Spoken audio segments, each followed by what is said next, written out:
Hey, what is going on YouTube? Aaron here. We are in the AL New Jersey, the third Iowa class battleship to come to the game. A beautiful looking ship. The camo is really nice. I actually turned on the Azurine camos for this. I'm not a fan of the kind of loud, obnoxious camos, but anyway, this is a pretty good ship. As always, stats and commander guide at the end. She feels like the old Iowa, and when I say that, nothing has changed about the Iowa, but the player base has, and that was evident this morning. I had this is probably my sixth or seventh game, and we actually had a lot of wins, solo wins, but the teammates just in those games were just you just wonder what people are thinking or doing. It's like problem solving skills are not evident in today's society. We know, like we said, the player base is to be desired at times, but this turned into a very good game. The traits of the commander in this ship are going to you're going to want to stay at range, which unfortunately, I mean, most battleship players do anyway, but now they'll be a little bit more rewarded for it. You get a little extra damage at range with the AL New Jersey commander, and that, as well as the stats and a little bit of the overview of the ship, will be at the end of the video.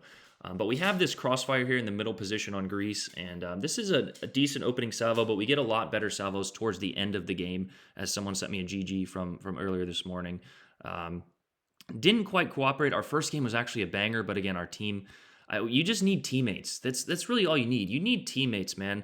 If I've got to get on the mic more and start talking to people to promote people playing as a team, then I'm gonna have to do that. But we have some great teammates here, and that's why this game turns into an excellent one. Is a battleship is a true support ship. It's an Alpha Strike ship. You should be shooting at cruisers as we are here in this situation. Unfortunately, he goes dark right at the moment, so we probably lose our little dispersion from auto aim. You get twice the dispersion.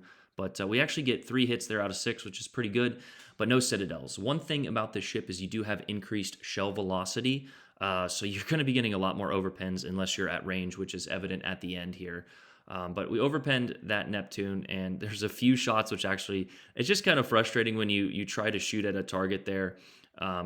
We go ahead and shoot the rear turret at this Neptune, but he dies before we can get it there. And the same thing for this Friedrich de Grossa. But this main actually pops up broadside, and I'm going to be honest, I thought this was going to be the shot. A fairly well-aimed shot, fairly well placed there with a good lead, and decent grouping there. Only 6 shells, so it looks less accurate, but only 1 overpen, and that's just the epitome of RNG right there. We know that there's not any, predetermined, any of that. It's just RNG, guys. It doesn't, Wargaming is, I don't give them enough credit to code that type of programming into the game. The game does feel different, but that's because we've been playing it for so long. We know that this Friedrich should not be pushing in, giving us broadside, and we're also broadside to him, so we should try to be, trying to close our angle on him, but he's not even looking at us. And if we're being honest, those should have been citadels or penetrations, but we got overpens. A few of those may have gone high, but again, we know that the dispersion circle and grouping, despite how we want it to be, is not always going to give us 7 or 9 shells inside of one little dot.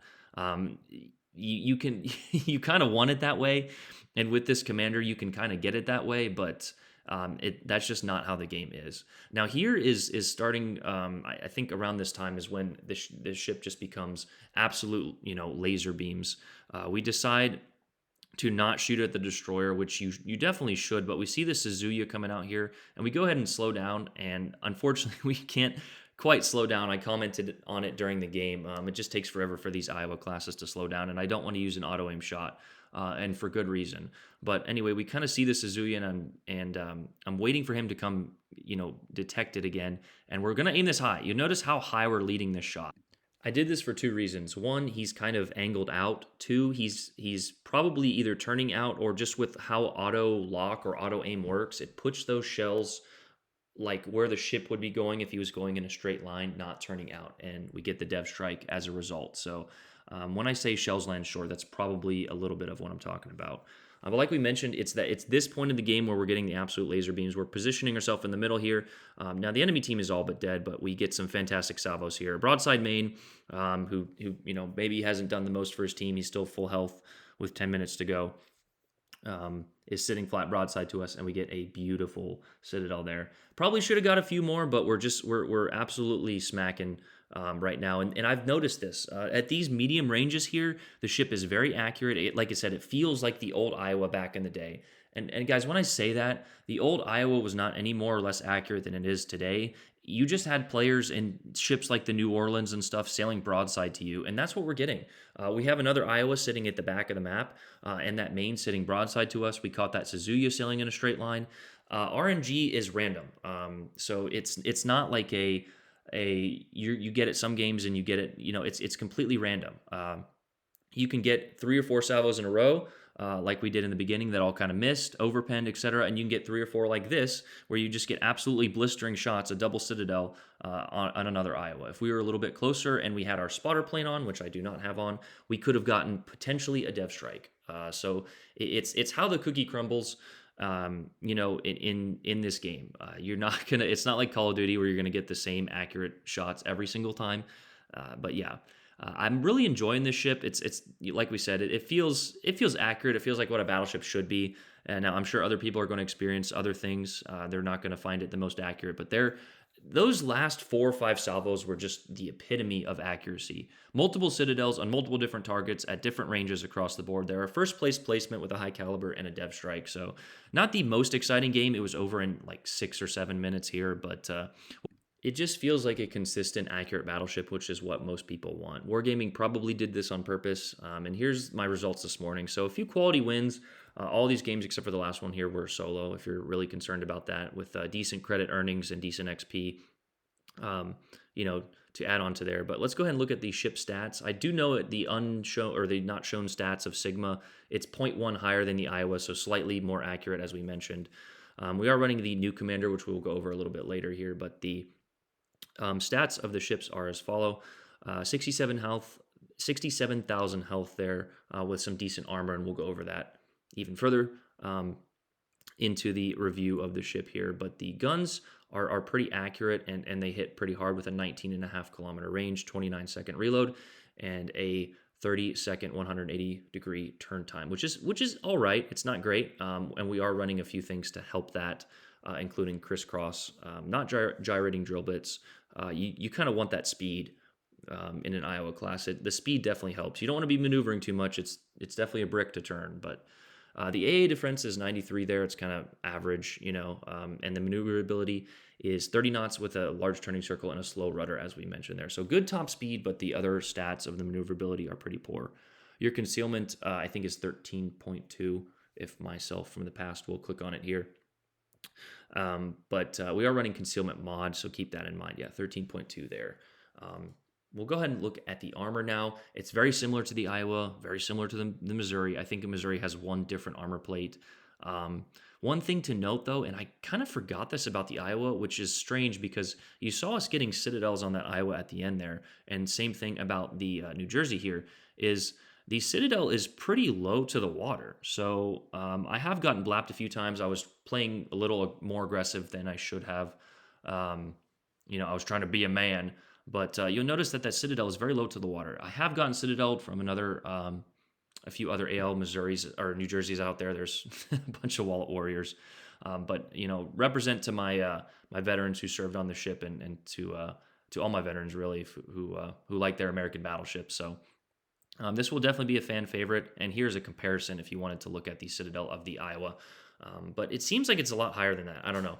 Make sure you're aiming a waterline. Here's the commander, AL New Jersey, the newest commander. Wargaming did give it to me at 12.2, and we upgraded it to 16.3 here. Flammable Cannoneer, Crisscross, and Firefighter. What I said in the replay is this commander is potentially bordering on pay to win.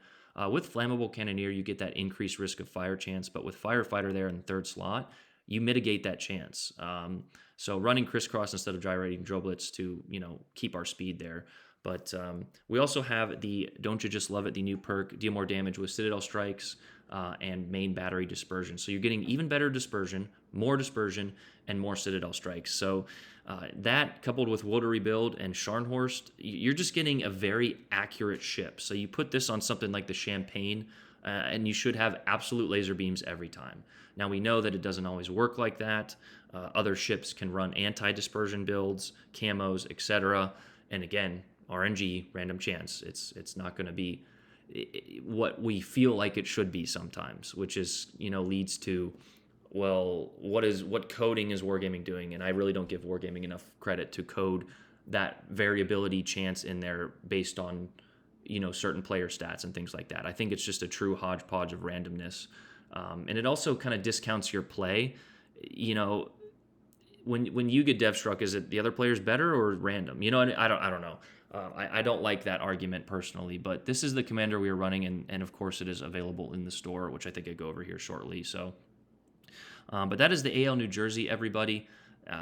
Make sure to to grab your wallets. Like I think I said in the beginning, I don't like how it does not have an historic camo that you can add, but we do have the permanent camo on here, which I will probably change soon.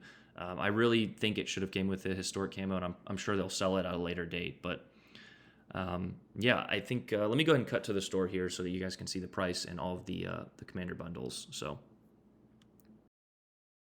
here we are in the store. Make sure you guys, like I said, get your wallets out, open, buy those crates. I don't know if, I'm sure there are potential in the crates to get the ship. I don't know. I haven't looked. I don't know. So I'm sure somebody's going to comment like, ugh. But if you want the ship, just buy it outright. Don't, risk it in crates. You're just gambling at that point.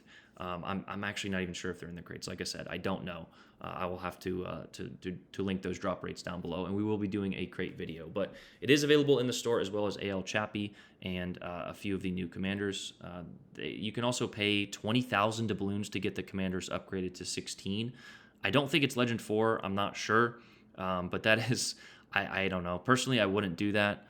But it's, more ways for you to spend money, which is Wargaming's MO. As soon as you understand that, as soon as you realize that Wargaming is wanting you to spend money, then you don't have to say that it's like, oh, they're just paid to, whatever. I have never gone up against someone and I'm like, wow, they beat me because of their commander. No, that's not the case. Now this one, we're closing in on that territory, but yeah, that's for a different discussion. I'm sure there's going to be 1,000 sensationalized clickbait videos about the pay-to-win aspect of it. But as soon as you understand that and apply that with a logical mind, then you won't be, I guess, tricked by it. So I hope you guys enjoyed that. Let me know what you guys think in the comments down below.